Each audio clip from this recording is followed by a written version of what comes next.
Marco sat alone in his empty restaurant. It was 11 p.m. The last customer had left hours ago. The kitchen was quiet. The tables were clean. The candles were out. In front of him was a white plate. On the plate was his signature dish, handmade truffle pasta with aged parmesan and black pepper, the dish that made him famous, the dish that changed his life. He picked up the fork. He twisted the pasta slowly. He brought it to his mouth. He chewed. And then, nothing. No flavor, no aroma, no joy, nothing. It was like eating cardboard. Marco put down his fork. He stared at the plate. His hands were shaking. His heart felt heavy. For the first time in 25 years, he didn't know who he was anymore. Because without taste, a chef is not a chef. He is just a man cooking food he cannot enjoy. Marco closed his eyes. He tried to remember what the pasta used to taste like. The earthy richness of the truffle, the salty bite of the parmesan, the heat of the pepper. But the memory was fading, like a photograph left too long in the sun. 2 months ago, Marco lost his sense of taste in a car accident. The doctors said it might never come back. They said he was lucky to be alive. But Marco didn't feel lucky. He felt broken. Marco Bellini was born in Naples, Italy. He grew up in a small apartment above a bakery. His father was a fisherman. His mother cleaned houses. They had very little money, but they had love. And they had his grandmother, Nonna Rosa. Nonna Rosa was the best cook in the neighborhood. Every Sunday, she made pasta from scratch. She made tomato sauce that simmered for hours. She made bread that smelled like heaven. When Marco was 7 years old, Nonna Rosa invited him into her kitchen. "Marco," she said, "come here. I will teach you how to cook." Marco stood beside her at the stove. She handed him a wooden spoon. "Taste this," she said. Marco dipped the spoon into the pot of tomato sauce. He tasted it. His eyes went wide. "It's perfect, Nonna," he said. She smiled. "No, not yet. It needs more basil and a little sugar to balance the acidity." She added the ingredients. She stirred. Then she handed him the spoon again. Marco tasted. This time it was different. The flavors were brighter, fuller, complete. "Now it's perfect," Nonna Rosa said. "Do you understand, Marco? Cooking is not just following a recipe. Cooking is tasting. Tasting is understanding. Understanding is love." Marco never forgot those words. By the time Marco was 16, he knew what he wanted to be: a chef. He left Naples and moved to Rome. He worked in restaurants for no pay. He cleaned dishes. He peeled vegetables. He watched the chefs work. At night, he practiced in his tiny apartment. He cooked the same dish 50 times until it was perfect. By 21, he was working at a Michelin-starred restaurant in Florence. By 25, he was the head chef. Then, he moved to America. He opened his own restaurant in New York City. He called it Rosa after his grandmother. The restaurant was small, only 20 tables. But every dish was made with love, with care, with soul. Food critics came. They wrote articles. They gave him awards. Within 3 years, Rosa earned 3 Michelin stars. It was one of the best Italian restaurants in the world. Marco's life was a dream come true. He worked 16 hours a day. He tasted every dish before it left the kitchen. He trained his chefs. He spoke with customers. He lived for food. But he never married. He never had children. He never took a vacation. The restaurant was his life, his identity, his purpose. Until the accident. It was a Tuesday afternoon. Marco was driving home after lunch service. He was tired. His phone buzzed. He looked down for just 1 second. When he looked up, the car in front of him had stopped. He hit the brakes. But it was too late. The crash was loud. His head hit the windshield. Everything went black. When Marco woke up, he was in a hospital bed. His head was wrapped in bandages. His body ached. A doctor stood beside him. "Mr. Bellini," the doctor said, "you're very lucky. You have a concussion, but no serious injuries. You'll be fine." Marco nodded. He felt grateful. He felt relieved.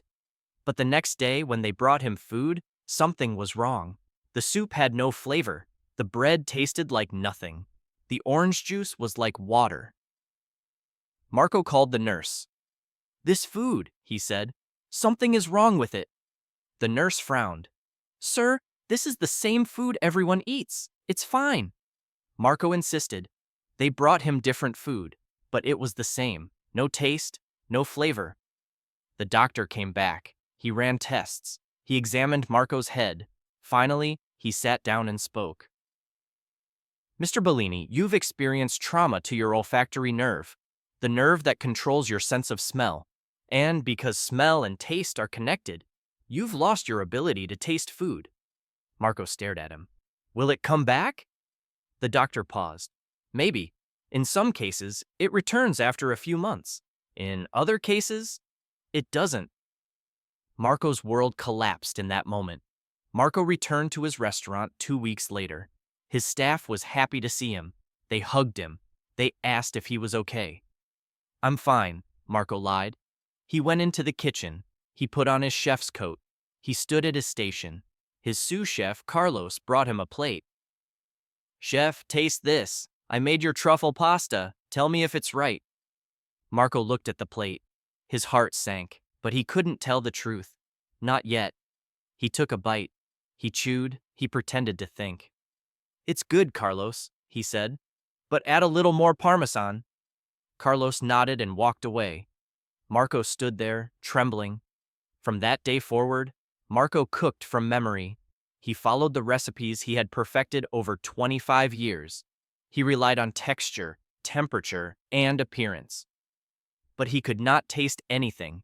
He lied to everyone, his staff, his customers, himself. When food critics came, he smiled and thanked them. When customers praised his dishes, he nodded. But inside, he was dying. 3 months passed. Marco's restaurant was still successful. But Marco was not. He stopped sleeping. He stopped eating. He stopped caring. One night, after the last customer left, Marco sat alone in the dining room. He looked around at the empty tables, the paintings on the walls, the soft lighting. This place was his dream. But now it felt like a prison. Carlos walked over. "Chef, are you okay?" Marco didn't answer. "Chef, I need to ask you something." Carlos hesitated. Are you still tasting the food?" Marco froze. Carlos continued. "Because some of the dishes, they're not right. The salt is off. The seasoning is wrong, and you're not catching it." Marco looked at him. For a moment, he wanted to confess, to tell the truth. But instead, he said, "Get out." Carlos stepped back. "Chef, I said get out!" Marco shouted. Carlos left. Marco sat alone. And for the first time since the accident, he cried. The next week, a family came to the restaurant. A mother, a father, and a little girl. The girl was about 8 years old. She had a shaved head. She looked weak. She was clearly sick. The mother spoke to Marco. "This is her favorite restaurant. She's been asking to come here for months. She's been in the hospital. Today is her first day out." Marco's heart broke. He looked at the little girl. She smiled at him. "What's your name?" Marco asked. "Lucia," she said softly. "Lucia," Marco repeated. "That's a beautiful name. What would you like to eat?" "Your pasta," she said. "My mom says it's the best in the world." Marco went into the kitchen. He made the pasta himself. He cooked it with care, with focus, but he could not taste it. When he brought it to the table, Lucia's eyes lit up. She took a bite. She closed her eyes. "It's perfect," she whispered. Her mother started crying. Her father held her hand. Marco stood there, watching. And in that moment, something shifted inside him. He realized something he had forgotten. Food was not just about taste. It was about love. It was about connection. It was about making someone feel alive. Lucia didn't care if the salt was perfect. She didn't care about Michelin stars. She just wanted to feel happy, to feel normal, to feel loved. And Marco had given her that. After that night, Marco started to change. He stopped obsessing over taste. Instead, he focused on everything else. He paid attention to the sound of food, the sizzle of garlic and olive oil, the crack of fresh bread, the bubbling of sauce. He focused on texture, the smoothness of pasta, the crunch of vegetables, the creaminess of cheese. He focused on smell. Even though he couldn't taste, he could still smell a little. The aroma of basil, the warmth of baked bread. He focused on color, the bright red of tomatoes, the golden yellow of saffron, the deep green of fresh herbs, and most importantly, he focused on people. He watched customers' faces when they ate. He listened to their reactions. He asked questions. How does it taste? Is it too salty? Not enough pepper? He learned to cook through their joy, through their feedback, through their emotions. And slowly, Marco began to love cooking again. Not because he could taste it, but because he could see it making people happy. 6 months after the accident, Marco gathered his staff. They stood in the kitchen. Everyone looked nervous. I need to tell you something, Marco said. He took a deep breath. 6 months ago, I lost my sense of taste in a car accident. I can't taste anything. I haven't been able to taste the food for half a year. The room went silent. Carlos stepped forward. We know, chef. Marco looked at him, shocked. What? We figured it out, Carlos said. The mistakes, the way you stopped tasting dishes, we knew. Then why didn't you say anything? Marco asked. Carlos smiled. Because we didn't need you to taste. We needed you to lead. You taught us everything. You gave us your vision. We were cooking your food, chef, not ours, yours. Tears filled Marco's eyes. Another chef, Sofia, spoke. Chef, you taught us that cooking is not just about flavor. It's about love, about care, about soul. You gave us that, and we're still giving it to our customers.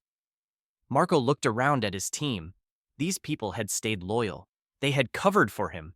They had believed in him. Thank you, Marco whispered. Marco didn't get his taste back. Not completely, but he didn't need it anymore. He learned to cook in a new way, a way that didn't depend on his tongue. He focused on the love he put into every dish, the memories, the stories. He remembered Nonna Rosa's words. Cooking is not just following a recipe. Cooking is love. And Marco realized she was right. Food was never about perfection.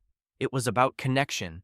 It was about the mother who cried when her sick daughter smiled. It was about the couple celebrating their anniversary. It was about the stranger who came alone and left feeling a little less lonely. Marco's restaurant stayed open. It remained one of the best in the city, not because of Michelin stars, not because of perfect flavors, but because people felt something when they ate there. They felt cared for. They felt seen. They felt loved. And that was the greatest flavor of all. Years later, a young chef came to work at Rosa. His name was Antonio. He was eager, passionate, and talented. One day, Antonio asked Marco, Chef, how do you know when a dish is perfect? Marco smiled.